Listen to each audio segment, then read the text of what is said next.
Shanghai na hindi luto. Yan ang pinag-uusapan ngayon. May isang netizen na nagsabi, The GMA Gala 2023 Commentaries.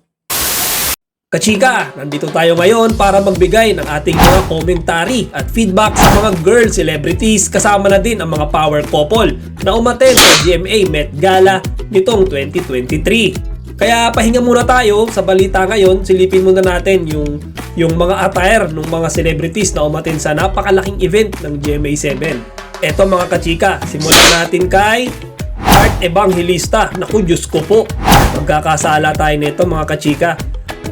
Meron siyang payong. Talagang sumasabay sa panahon ngayon si Heart mga kachika, kasi tag-ulan na ngayon, mabagyo.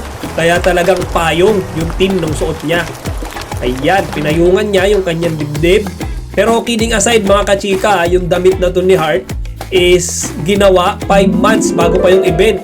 So 5 buwan ginawa tong damit niya na to. Tsaka alam ko sinuot din to nung isang sikat na model sa Paris. Tapos yung kanyang necklace is, ang sabi is Bulgari.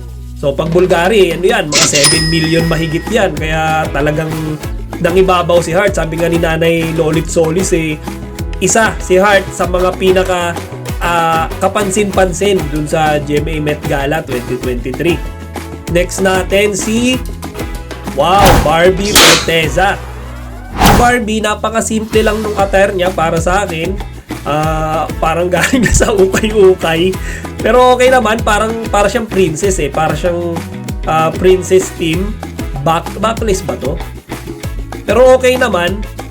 Ang sabi kaya daw pinili niya na mag-walk sa red carpet ng solo si Jack Roberto, solo si David Licauco, para walang selosan. Kasi syempre, hirap pumili yung real life partner o yung camera partner niya. So, kaya solo sila.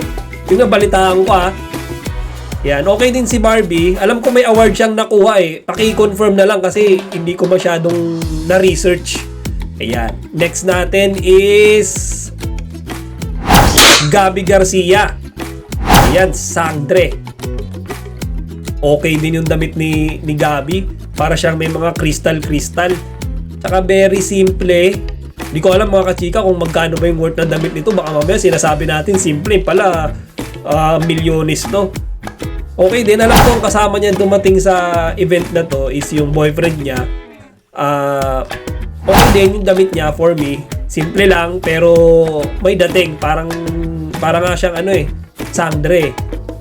Yan. Next natin is eto Glyza Castro. Mga kachika, ito sinasabi ko sa inyo, totoo to.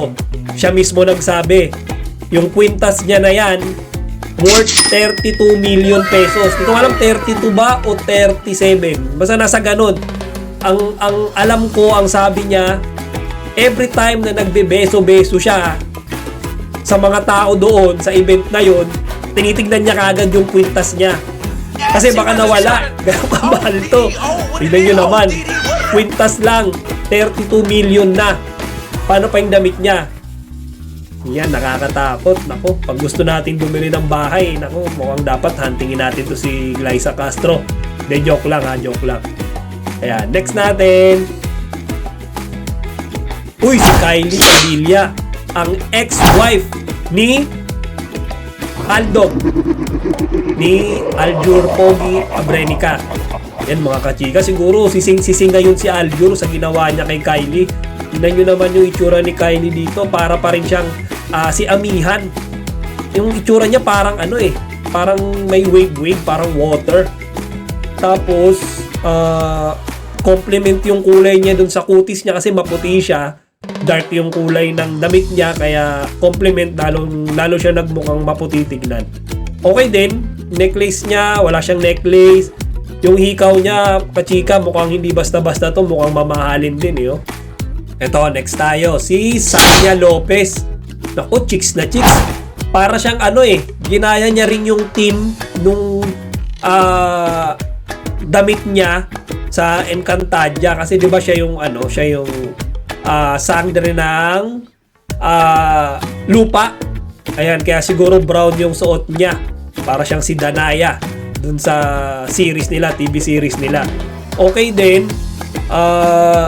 Wala siyang any jewelries. Wala siyang kwintas. Jewelry niya is hikaw. Okay din mga kachika, for me, very simple pero very elegant. Ang nagdala talaga yung mukha niya eh. Parang, alam niyo, ang tapang tignan. Parang palaban. Kaya nagko-compliment dun sa kulay nung dress niya. Okay din for me. Sa inyo, ano tingin nyo? Okay din ba? Ayan, next tayo ha. Uy! Oh, mga kachika, eto, nag-trending to. Trending to hanggang ngayon, sigurado ko sa inyo. Unnoticed. Alam nyo ba na sinabihan to na mukhang Shanghai na hindi luto? Ayan, mga kachika. Shanghai na hindi luto.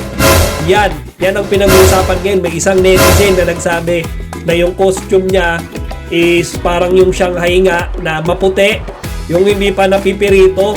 Ayan. Pero for me, okay din. Very simple. Parang nga siyang binalutan lang ng ng telang puti. Tapos nag-suot siya ng kwintas. May hikaw ba siya? Kung meron, siguro meron. Pero hindi natin makita eh. Hindi pansin eh. Tsaka meron siyang pulseras. Ayan. Very simple din. Pero di rin natin alam. Baka mamaya ganyan lang yan. Pero milyones na naman yung presyo niyan, mga kachika.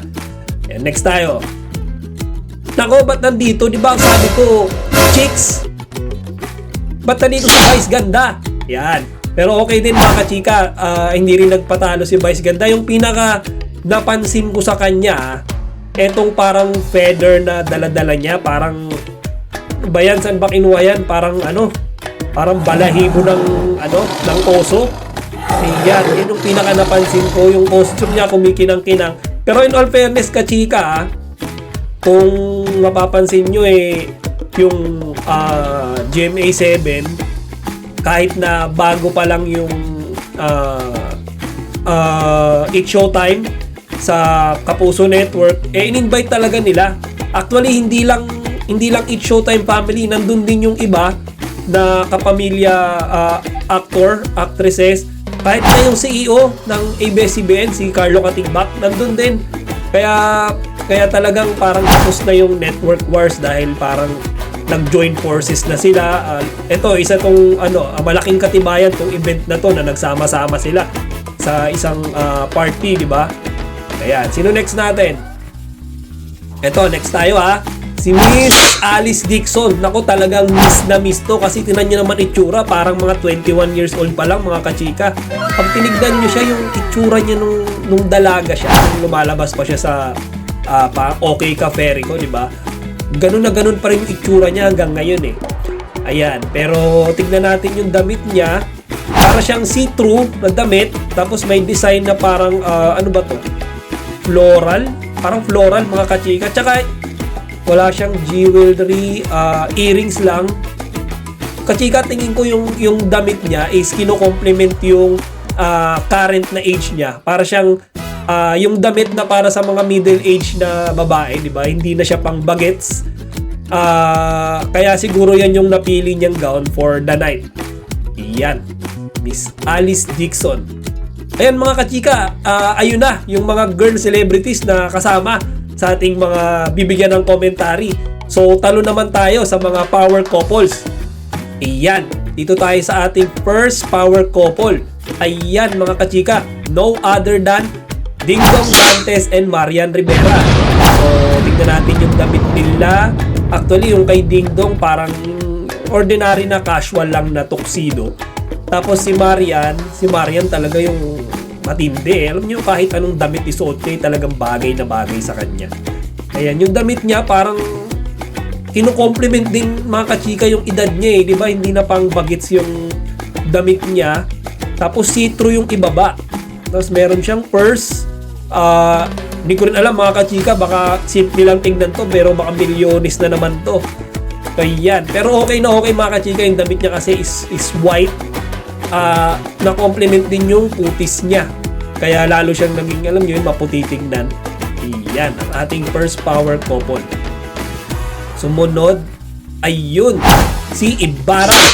Ayan. Yan, at si Jenilyn Mercado. Nako mga kachika, ang ganda ng damit ni Jenilyn Mercado para sa akin. Green na green, nature na nature. Yung kay Dennis, casual lang din na tuxedo. Pero yung kay Jenilyn talagang nangibabaw mga kachika. Meron pa siyang parang, ano ba itong nasa likod niya? Part ba yun ng gown niya? Yan. Tapos, merong cut sa gitna ng dibdib na part ng damit, ng gown. Okay din mga kachika. Feeling ko isa rin sa nag-stand out si Jenilyn Mercado, yung gown niya para sa akin sa GMA Met Gala.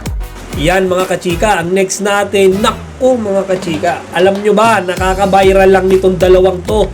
Siyempre kilala nyo to, Dominic Roque at Bea Alonzo. Ayan, kita naman, una kagad mapapansin kay Bea Alonzo yung kwintas niya. Sigurado ako 100% Bulgarian mga kachika. Yung damit niya, ang alam ko is yan ay Elbaz na designer. So mamahalin din yan kachika. Di ko alam kung anong bansa ba yung gumawa niyan. Pero napaka-simple, kitang-kita naman. Syempre napakayaman ni Bea Alonzo. Kaya nga chismisan ngayon mas mayaman daw si Bea Alonzo kaysa kay Dominic Roque. So paano daw yan pag mag-asawa na sila? Si Bea Alonzo daw ba ang bubuhay kay Dominic Roque? Chismis yan ng mga netizen. Ako mga kachika, yung mga talaga mapanghusga minsan no? Yan, ang next natin is, at eto mga kachika, ang last but not the least, Ruru Madrid at Bianca Umali. Eto mga kachika, alam ko si Ruru Madrid may nakuhang award to sa mga costume. Hindi ko lang sure kung anong particular award Ayan. So, kung i-describe ko to, comment ko rito, ito si Ruru Madrid, mga kachika, meron pang gloves Napakainit nito, 100% mga kachika. Pagdasal natin, nung mga panahon na to, naka-full yung aircon sa GMA Met Gala event. Kasi, naku, napakainit. Ano ba to? Leather. Parang, parang German leather ata to. Tapos, ganun din yung gloves niya. Si Bianca Umali naman, tingin ko, mga kachika, yung damit niya parang alangan sa kanya kasi medyo morena siya. Sinuot niya brown pa na sparkle. Kaya alam niyo yun, parang ang itim niya lalo tignan.